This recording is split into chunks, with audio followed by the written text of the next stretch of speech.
Obrigado. Bom, a primeira oradora é a professora Ana Tomé. A professora Ana Tomé é doutorada em Arquitetura e mestre em Construção do Instituto Superior Técnico. A sua investigação centra-se na exploração de processos digitais, nomeadamente fluxos de trabalho HBIM, Historic BIM, incluindo levantamentos 3D automáticos sem contacto, laser scanning e fotogrametria, modelação e impressão 3D aplicados à representação, documentação, estudo e divulgação do património arquitetónico e dos seus valores tangíveis e intangíveis. É ainda cofundadora do IPTI.pt.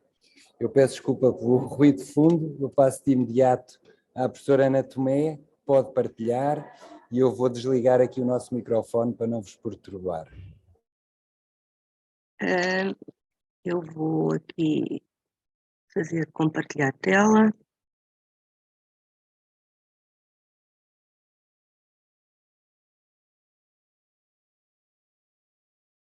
Ora, penso que já estejam a ver. Ora, muito bom dia. Muito obrigada, Eduardo. Já estamos a ver. Ótimo, muito obrigada. Muito obrigada, Eduardo, pela minha apresentação. Ora, a minha apresentação vai se debruçar sobre potenciais cenários de uso desta estrutura em casca e vai documentar métodos de análise que permitem evidenciar propriedades espaço-funcionais desta estrutura e validar futuras implantações em conformidade com essas propriedades e com as características morfológicas e ambientais do território e das suas dinâmicas de uso. Começando pelo princípio, faz sentido recordar algumas linhas orientadoras que presidiram à concepção da estrutura e os colegas com os quais tive o privilégio de colaborar. Nesta fase foram os professores Isaías Visoto e Eduardo Júlio.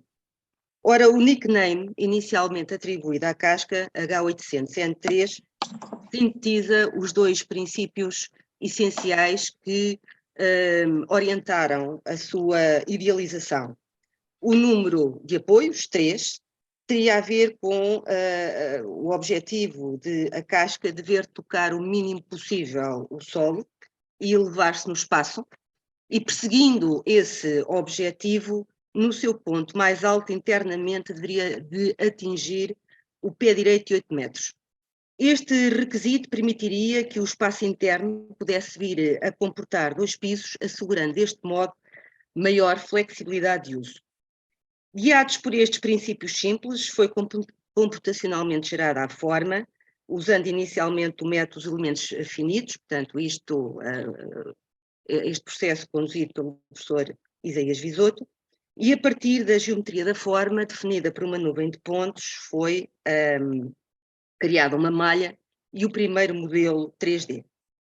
A partir daqui foi possível desenvolver, recorrendo à impressão 3D, um primeiro modelo reduzido à escala 1:50 para testes em túnel de vento, os quais foram desenvolvidos no LNEC e conduzidos pelo engenheiro Marcos da Silva, e em complementaridade foram também desenvolvidas outras simulações CFD conduzidas pelo professor António Moré Rodrigues com a colaboração da professora Maria da Glória Gomes. Acresce ainda referir que as limitações das impressoras 3D disponíveis que tínhamos, quanto aos seus volumes de impressão, impuseram a necessidade de fragmentar a casca em partes para esta ser impressa. E este processo conduziu à ideia de que a própria casca em si poderia constituir-se como um módulo, criando composições de cascas, as quais permitiriam cobrir um território mais vasto. Estabelecendo este aprofundamento da estrutura, o seu estudo evoluiu no sentido de explorar a sua dimensão espaço-funcional, e nesta etapa foi central o trabalho da mestranda em arquitetura Vitória Vasquez, orientada por mim e pelo professor Isaías Visoto. Assim, para este efeito, escolhemos 2 territórios para ensaiar implantações da estrutura, e esses territórios foram o anfiteatro Queiro do Amaral em Monsanto e o terreiro do Santuário de Fátima. Estes foram escolhidos devido à sua intensidade de ocupação quer quanto ao número de utilizadores, quer quanto à diversidade de atividades que comportavam, e de uma maneira geral a metodologia que usamos recorreu a observações diretas e indiretas dessas atividades, ao estudo dos cenários de implantação das estruturas nos locais, ao desenvolvimento de análises espaço-funcionais desses cenários, recorrendo à teoria da sintaxe espacial, que irei explicar um pouco mais adiante o que é, e foram também analisadas as geometrias das sombras geradas pelas estruturas, uma vez que este fator é importante para o conforto das atividades desenvolvidas no espaço. Genericamente, a metodologia correu 3 fases. Uma primeira fase de observação e recolha de dados, em que foi estudado o contexto e também as atividades que nele se desenvolviam. As tipologias de usos foram caracterizadas quanto ao seu número de utilizadores e quanto ao seu tipo de ocupação. Numa segunda fase foram definidos os requisitos espaço-funcionais que deveria de obedecer a sua inserção no território. Para isso foi necessário identificar a configuração do espaço e identificar regras segundo as quais essa implantação devia de ser feita, e em função disto foram definidos layouts exploratórios para essas implantações, obtendo-se um leque variado de hipóteses.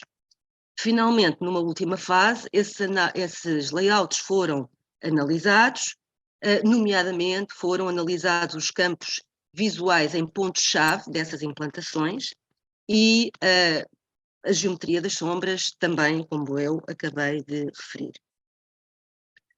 Ora, só para enquadrar um pouco, a teoria da sintaxe espacial, desenvolvida por Bill Hillier e Julian Hansen em 1984, através da sua obra seminal, A Teoria Social do Espaço, argumenta que o espaço tem uma sintaxe, que essa sintaxe é resultado da maneira como as relações sociais se plasmam no território e, basicamente, de maneira muito simples, isto é feito a partir da maneira como os diferentes espaços num sistema social se conectam ou não.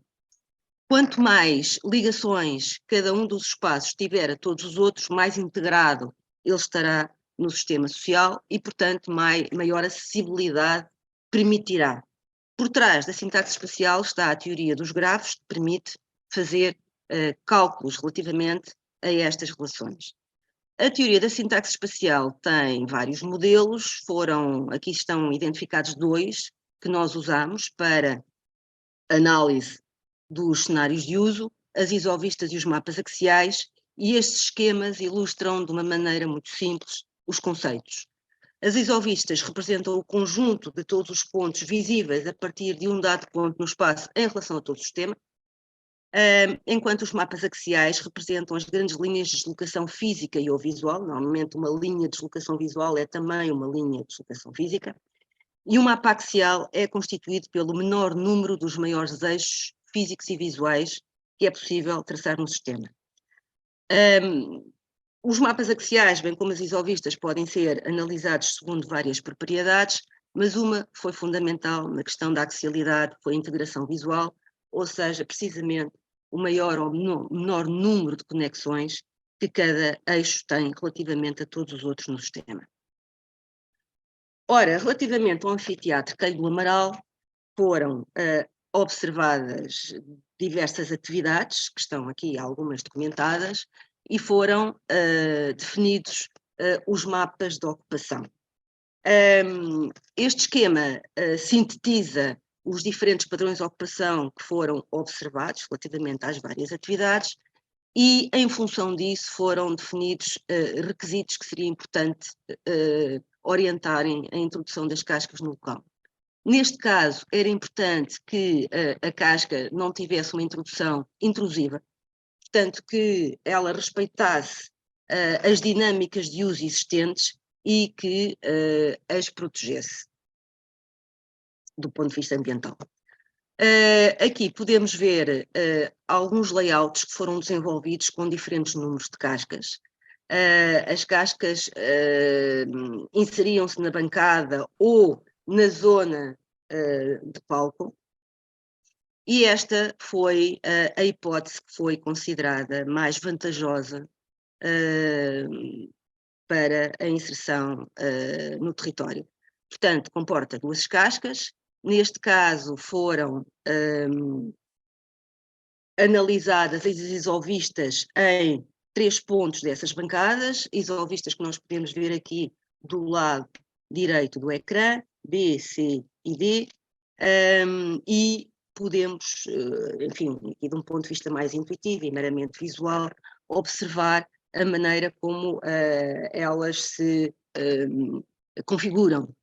Portanto, há pouca obstrução visual, portanto, elas de facto permitem um bom campo de visão, e na tabela, enfim, a tabela documenta a análise de um conjunto de propriedades cujos valores efetivamente validam a sua vantagem relativamente às outras hipóteses. Foram também, como eu disse, analisadas as geometrias das sombras relativamente a todas as hipóteses, e também neste aspecto esta implantação apresentou vantagens sobre as demais, uma vez que ao longo da maioria das horas do dia, exceptuando um pouco as horas de início e de fim do dia, a cobertura do sombreamento era mais vantajosa. Aqui podemos observar uma simulação da inserção das cascas no anfiteatro, a casca sobre aquilo que seria mais a zona de palco e a inserção da casca sobre a zona da bancada. Relativamente ao Santuário de Fátima, neste caso foram observados fundamentalmente 3 padrões de ocupação, um associado à utilização diária do terreiro do santuário, e essa utilização era mais localizada junto das basílicas e da capelinha das aparições, uma outra associada à missa dominical, em que os utilizadores se distribuíam mais pelos limites do perímetro, e finalmente uma outra associada a celebrações especiais, portanto dias especiais, em que há uma ocupação massiva do terreiro, como são os casos dos dias 12 e 13 de maio, tipicamente. Neste caso, os requisitos de inserção das cascas no local foram guiados por um objetivo um bocadinho mais ambicioso, o que aconteceu, tinha acontecido em Monsanto, porque aqui pretendia-se criar um novo espaço de celebração religiosa, uma vez que isso era a celebração de missas no terreiro ocorre pontualmente ou sistematicamente, e zonas de proteção para amenizar os fatores ambientais nesta área muito desprotegida do terreno. Havia aqui também que considerar eixos espaciais fortes que determinam, neste caso, a configuração do espaço. Portanto, este eixo é que resulta da tensão entre as duas basílicas, e depois os eixos E2 e E3 são eixos secundários que são introduzidos pela capelinha das aparições. Aqui podemos observar um conjunto de algumas hipóteses de implantação foram desenvolvidas, com vários números de cascas. Reparem que há sempre aqui a preocupação de haver um certo contraponto à capelinha das aparições, por um lado, e, por outro, de haver também a possibilidade do conjunto de cascas poder criar um percurso coberto no terreiro. Estes 2 cenários foram aqueles que foram considerados com maior potencial, quer na criação de enquadramentos e de ligações visuais diferentes, quer quanto à capacidade de se relacionarem e configurarem o espaço existente de uma nova forma.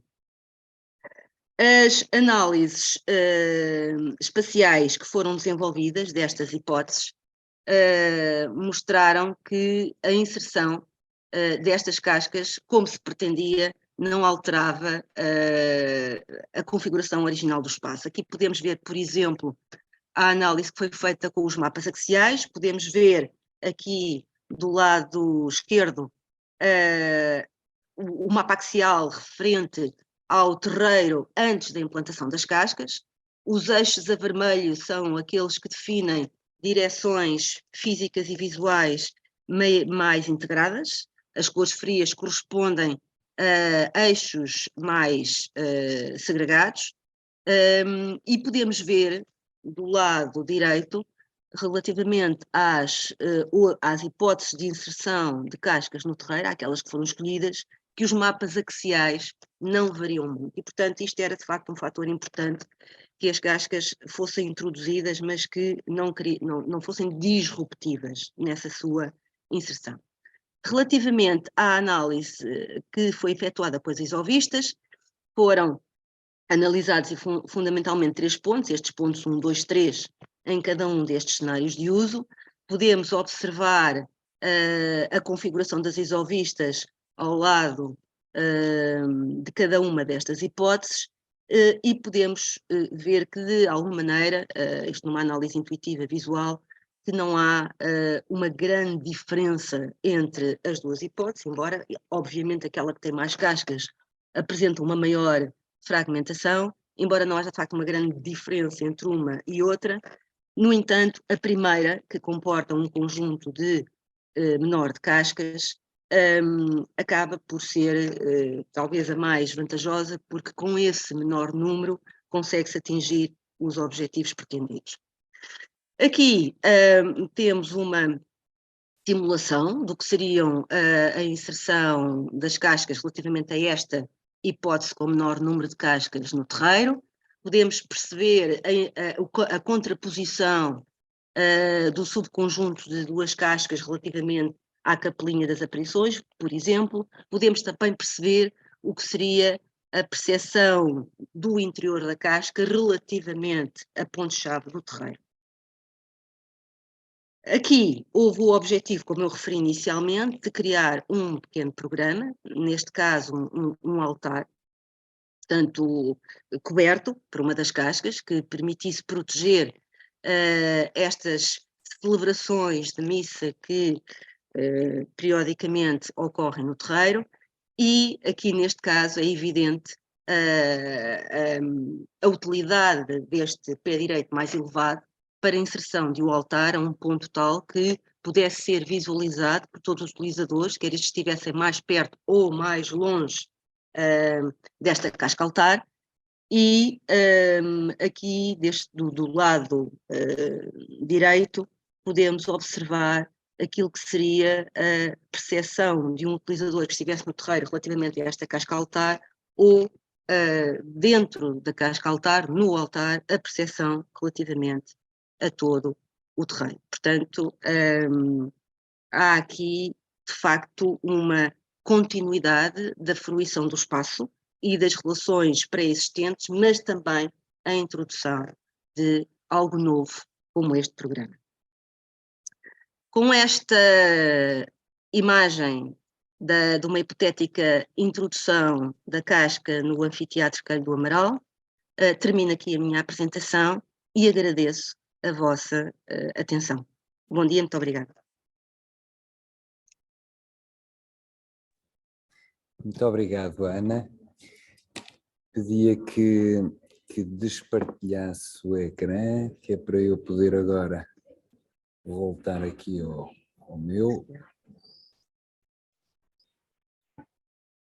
Ok, obrigado. Temos tempo para uma ou duas perguntas. Pergunto à assistência se alguém quer colocar alguma questão. Se sim, peço que levantem a mão, usando aí estas possibilidades aqui do Zoom. Não havendo perguntas, mais uma vez, muito obrigada, professora Ana Tomé, e passamos agora então à próxima apresentação.